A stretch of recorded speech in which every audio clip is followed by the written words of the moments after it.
Well, I've bought myself a birthday present. It's a Parsun 60 horsepower 4-stroke outboard for the Dominator. Even though the Evinrude is a 90 horse, I hardly ever go over sort of half rev, so I think the 60 should be plenty to push the old Dominator along. It's a fairly light hull. The old Evinrude is getting a bit worn out, and it's starting to have trouble with the lift unit, which is quite rusty, and it's going to start leaking through into the motor soon. So rather than fix it, I'm just going to replace it with a 4-stroke, because it's always been a bit of a gas guzzler, and it's getting on now, and there's a few things starting to go wrong with it.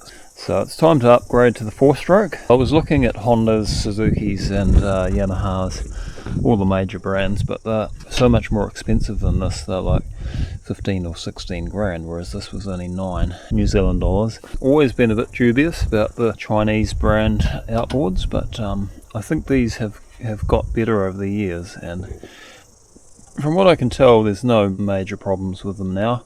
It's got a 3-year warranty, so it should be pretty safe, I think. So it comes with quite a few things here. I see it's got a fuel water separator. It's got all the control here, steering arm, and the control box here, which is good because the old Evinrude one's getting a bit knackered. We've got the owner's manual in there. Fuel filter, oil filter, little tool kit, and mounting bolts as well. So that's good. There's quite a bit of gear that comes with it. It looks fairly solid. It's got quite a few anodes, which is good to see. 1, 2, 3, 4, and it looks like that trim tab is an anode as well. So that's good to see. There's plenty of anodes there. Connecting cables between them all. So it looks like it's fairly well protected for saltwater use. So I'm not getting paid or sponsored to do this video. I paid full price for it. It's just something I'm doing anyway, so I thought I might as well make a video about it. If the motor's any good, I'll tell you. If it's a lemon, I'll let you know as well.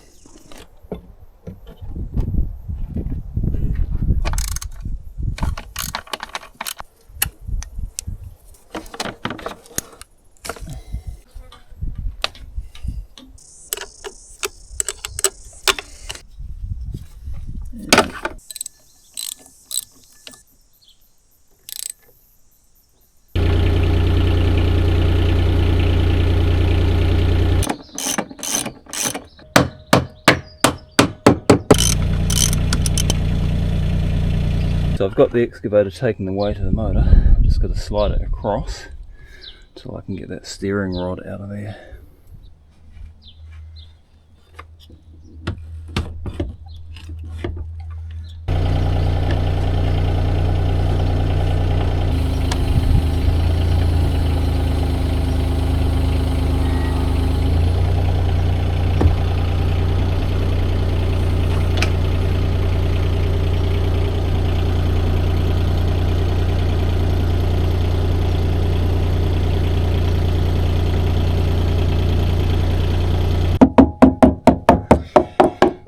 Alright, that transom is still rock solid, so I don't need to do any work there.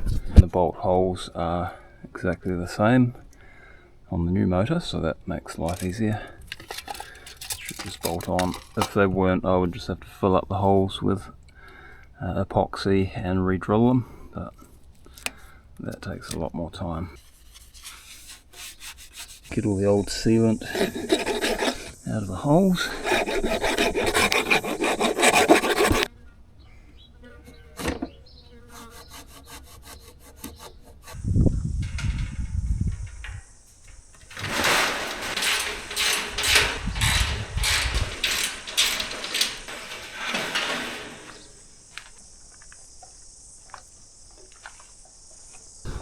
It's all pretty tidy under there.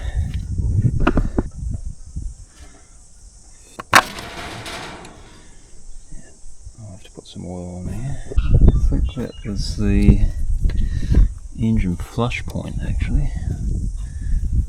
There. So you just hook your hose on there and flush the water through. to clean it. Makes it easier with a built-in lift hook. There's the oil filter there. Those wires look fairly waterproof. Thermostat there, I'm guessing. It all looks fairly tidy and easy to work on. Where wires are rubbing on metal and that sort of thing, they wear through and short out. So I'm just going through and checking, make sure there's nothing that's going to wear. That all looks pretty good. That would probably eventually possibly wear through there, but so we'll just tuck that in there.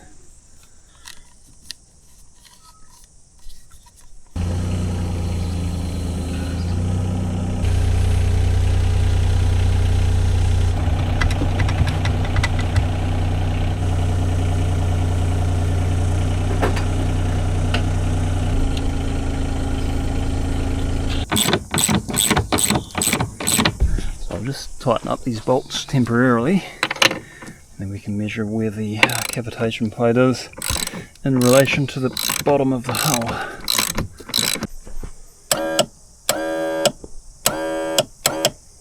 Alright, so I've got to get the anti-cavitation plate just above the lowest part of the hull. That's just about spot on actually. It just wants to be slightly higher than the line of the hull.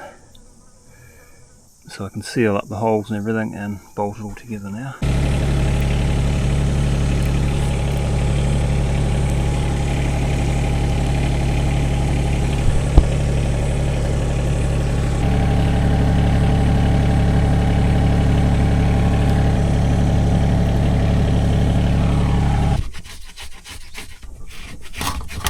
I'm using a marine sealant. Some people use glue on the bolts and the transom, but it makes it difficult if you ever want to take things apart later on. So I'm just using a good quality marine sealant, and that'll fill up all the gaps and salt water getting in there and rotting out the transom.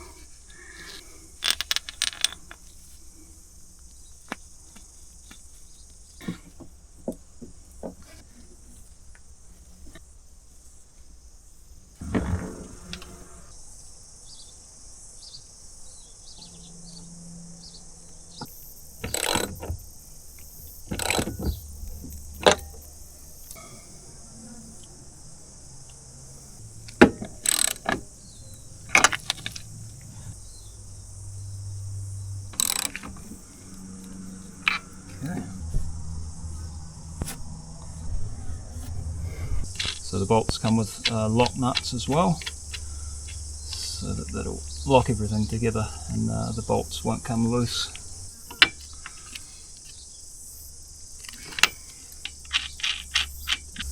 You've got to be a bit careful working with stainless bolts, because if you have anything on the threads, they can gall up and you'll never get them off. So just make sure the threads are fairly clean before you put the nuts on.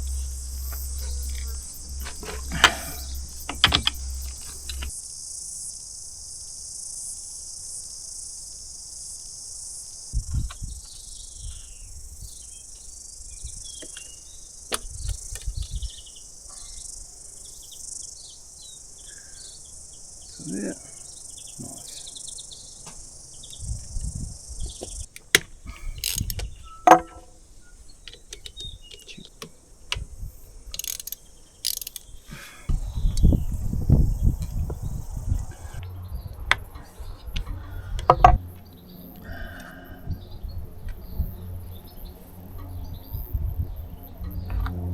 It's got a little magnet on the end there. That's good to see. There wasn't quite enough oil in there, it was only 300 ml, and the manual says 430, so that's a little bit low. So I'll put some new oil in there up to the right level till it starts coming out of that hole there, you see. You tell me when you see it come out of that hole, Marty. You can hear it. A little bit more. Yeah. There. Nice motor. Yeah, It looks pretty good.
Set this rod at the right length so that the gears engage properly.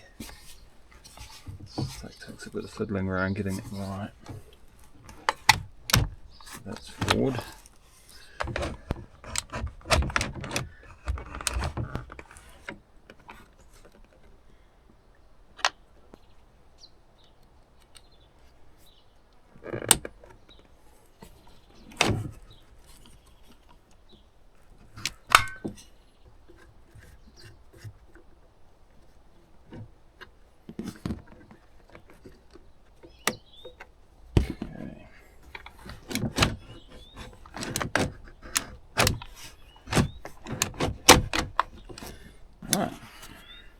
So I'll just leave that open for now. I'll probably have to adjust these later on when I get it running.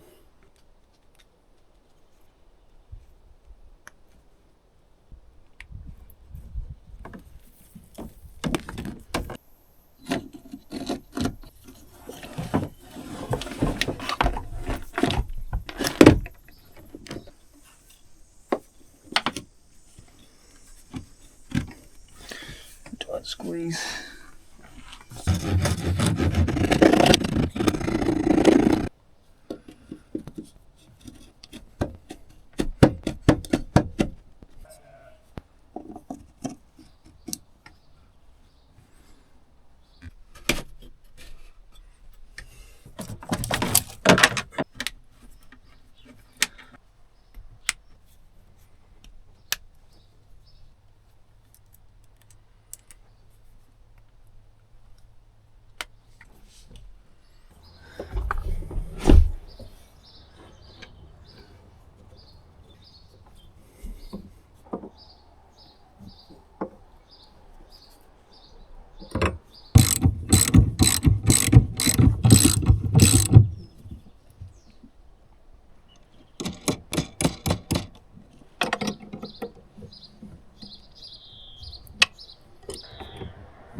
fuel in that one. Goes down to the water separator and up through the filter and out there. Keep the fuel nice and clean. It's good that they include that in the kit as well. And that can go under there.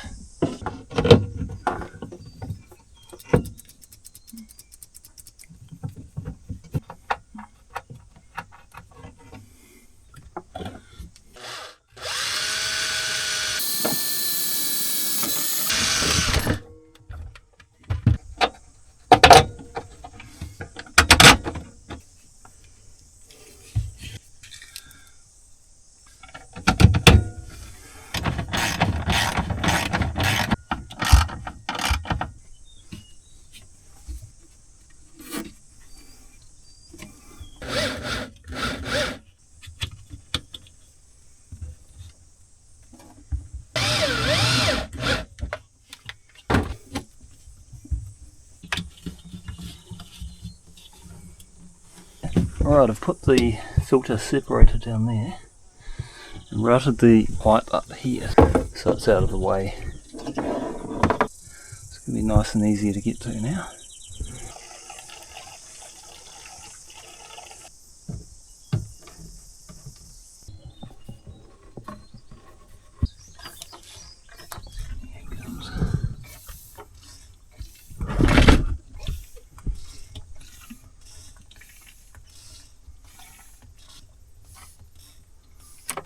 And that's full.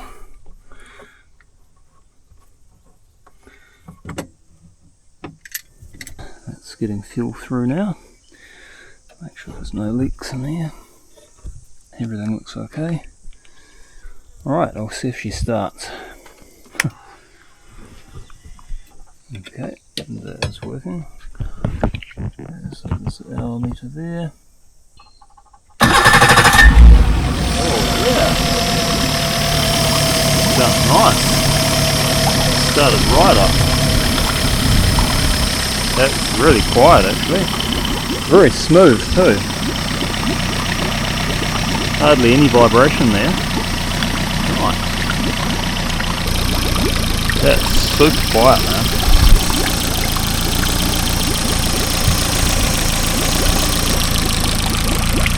Beauty. That just needs a bit of adjustment there.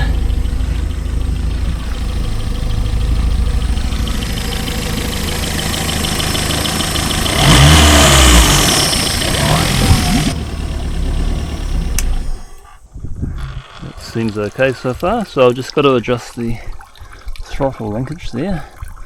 It needs to be pulled up slightly.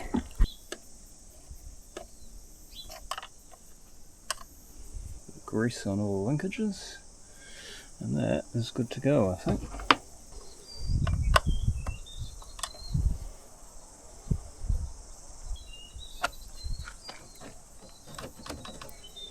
Just check that oil level again because the filter would have taken some oil. That's come down slightly, so I'll just add some more oil.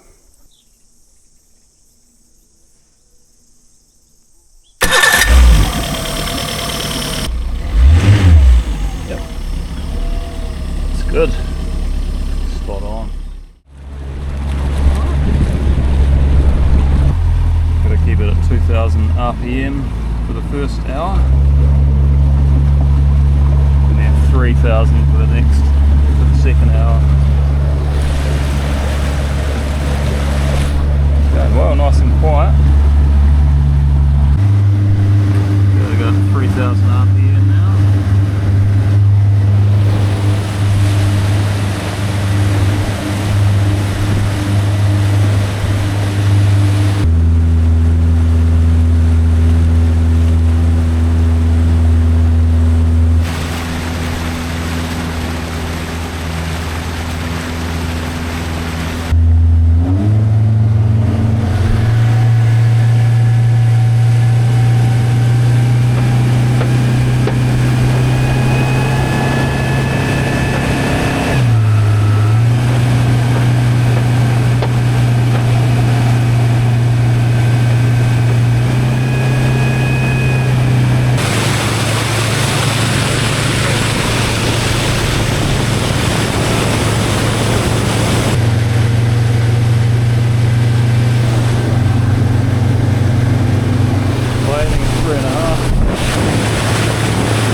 Right, I've put 8 hours on the motor so far, and there's been no problems whatsoever. It hasn't missed a beat.